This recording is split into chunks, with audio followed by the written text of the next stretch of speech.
Hello everybody, welcome to production vlog. I think this is number 3 for Godslayer.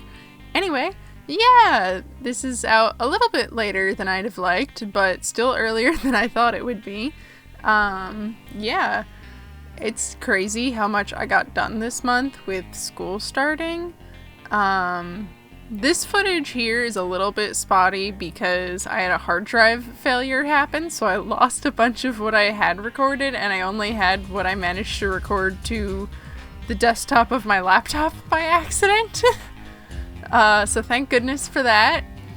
But yeah, what you're looking at is some adjustments to the model for death right now.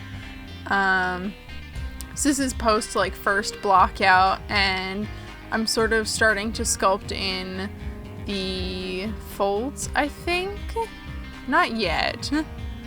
Yeah, right now I'm just doing some basic tweaks that my professor asked for and trying to fix things up. Wow, it's weird to think about the fact that this is where this thing started. That's absolutely crazy.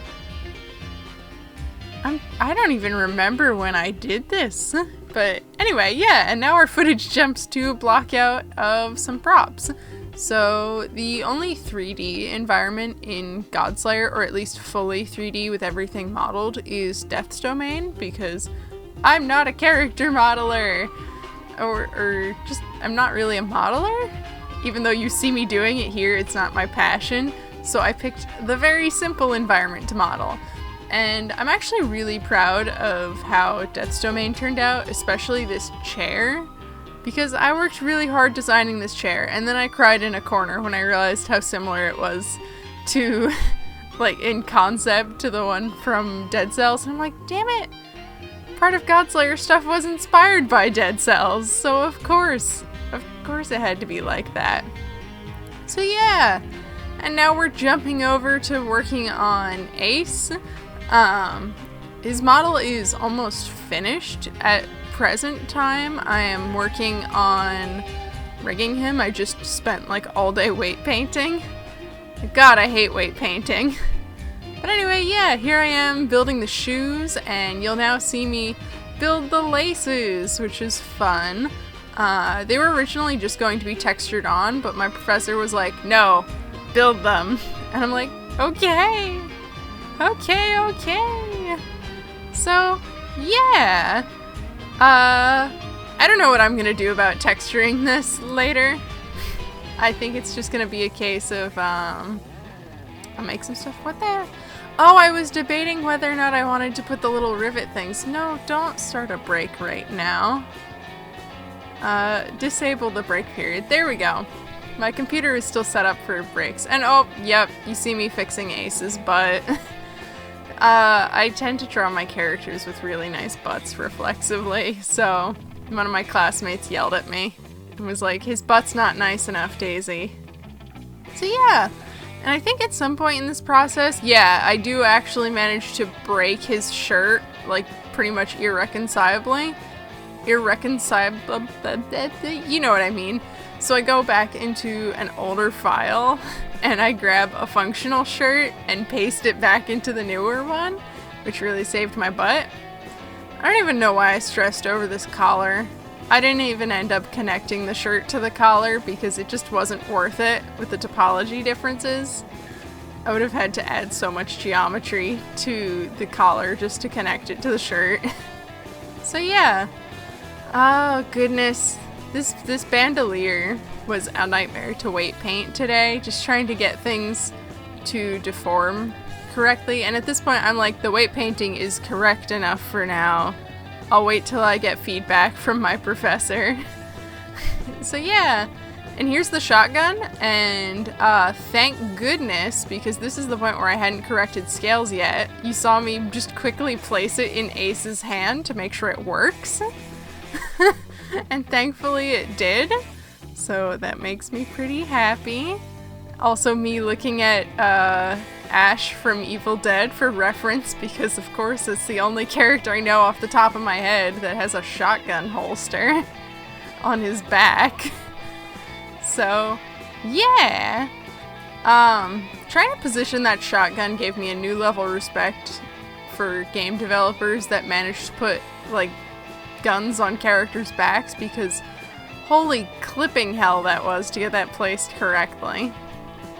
Yeah, and right now I'm just quickly modeling out the, like, wraparound bit for Ace's shotgun, because you never actually see him draw it on screen.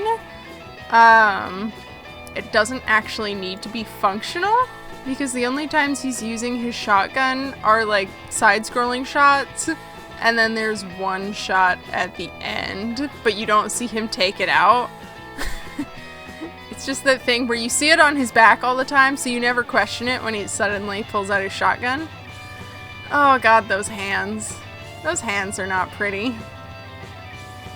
And all the time that I spent working on this hair and connecting it up. I'm really glad that I didn't have to, like, sculpt this myself, but my goodness.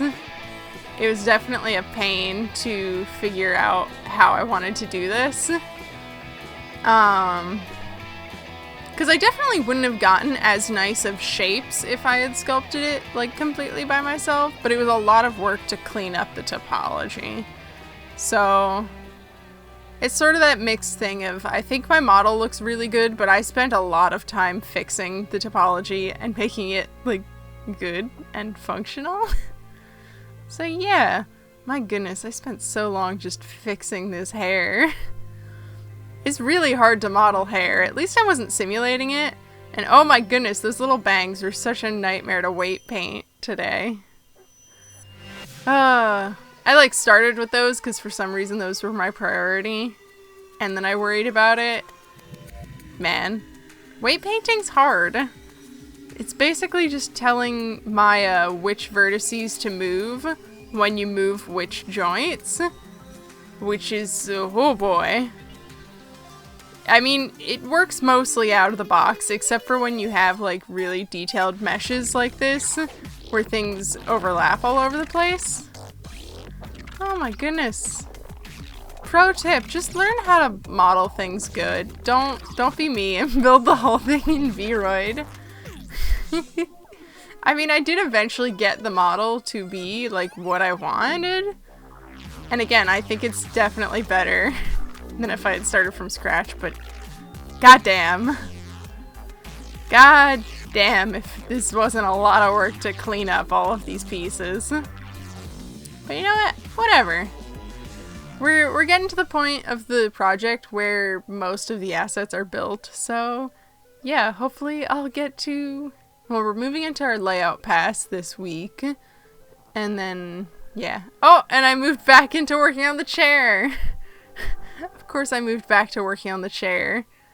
I'm still so proud of how this chair turned out, though oh my god, the topology's a mess. At least it doesn't have to move anywhere, though. So it ends up being totally fine that it just has messy topology.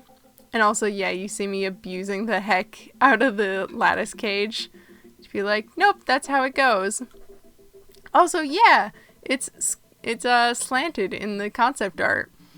So what I ended up doing was I just sculpted the whole thing vertically properly, and then I shoved it all in a lattice cage in Maya, and just friggin' skewed the whole top of it, because I was like, why even model this on a diagonal when I can just have nice symmetry and whatnot, and then make it work. It was really interesting trying to get, like, the surfaces appropriate.